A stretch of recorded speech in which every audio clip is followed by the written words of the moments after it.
જો અમારા દીકરા તૈયાર થઈ અને આવી ગયા છે ભાઈ.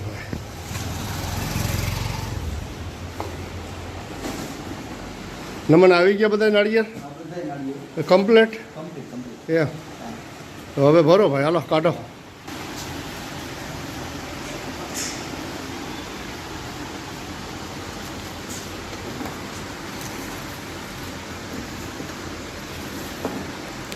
તલ આવી ગયા.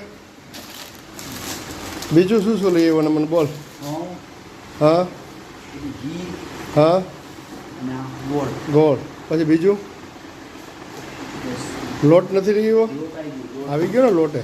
લોટ, ગોળ, ખાંડ, ઘી અને તલ બધું આવી ગયું એમ ને? સર એટલે બધાય કાઢી લે એમાં. પછી બીજા આ તગારામાં ભરી દે. થેલો ઊંધો જ વાળશે ને વાલા? કચરો વાર નાખશું આપણે એમાં. વિંધા પાડેલા છે કે વિંધા પાડવાના છે બધા એમાં?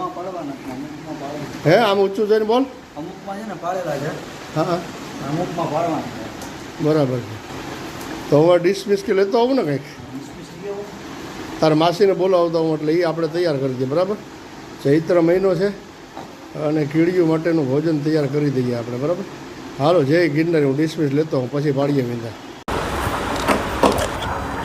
જય ગિરનારી. નમનભાઈ જય ગિરનારી ગુરુજી. તમે શું લઈએ વાલા? જો આ ઘઉંનો લોટ, હા, પછી તલ, સરસ, પછી આ ગોળ, હા હા, અને ઘી. ઘી તો બરાબર. આમાં હવે ખાંડ ઘટે ને? ખાંડ અને 1 કિલો જેટલો રવો જોશે. હો હા એ તો લેતી આવ.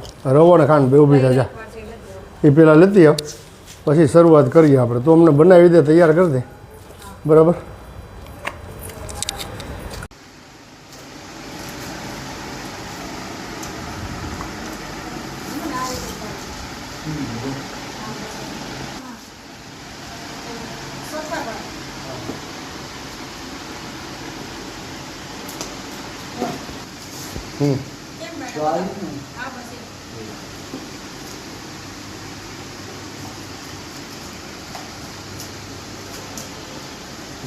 જય ગિરનારી ગુરુજી. જય ગિરનારી. જય ગિરનારી. મજા બોલી. બીજી ડિસમિસ ક્યાં ગઈ નમન? જય ગિરનારી. જય ગિરનારી ભાઈ. ગુરુજી અહીંયાથી તમે ગરુડ પુરાણમાં જણાવ્યું, ઓલી બીજી ડિસમિસ ક્યાં ગઈ નમન? આ રહી અહીંયા પડી. બરાબર. લ્યો રેડી. હવે હા બોલો.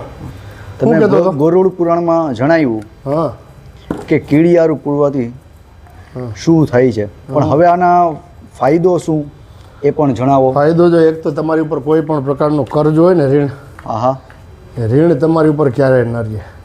પછી તમારા ઘરની અંદર અન્ન અને ધનના ભંડાર સદાને માટે ભરપૂર કરે.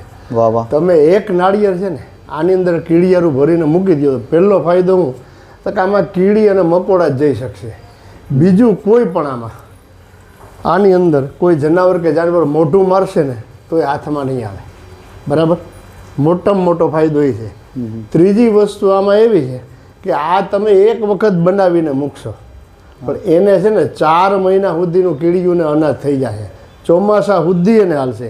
એટલા માટે થઈને 4 મહિનાનું તમે અન્નદાન કરો ને કેટલું પુણ્ય મળે એટલું તમને આનું પુણ્ય મળે.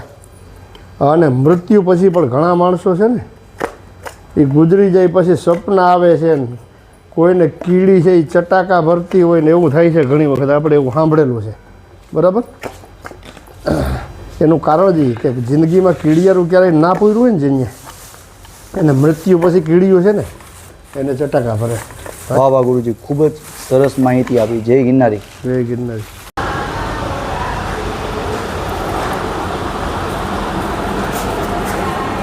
લાવો મદદ કરાવું. આમનું કરો થોડોક.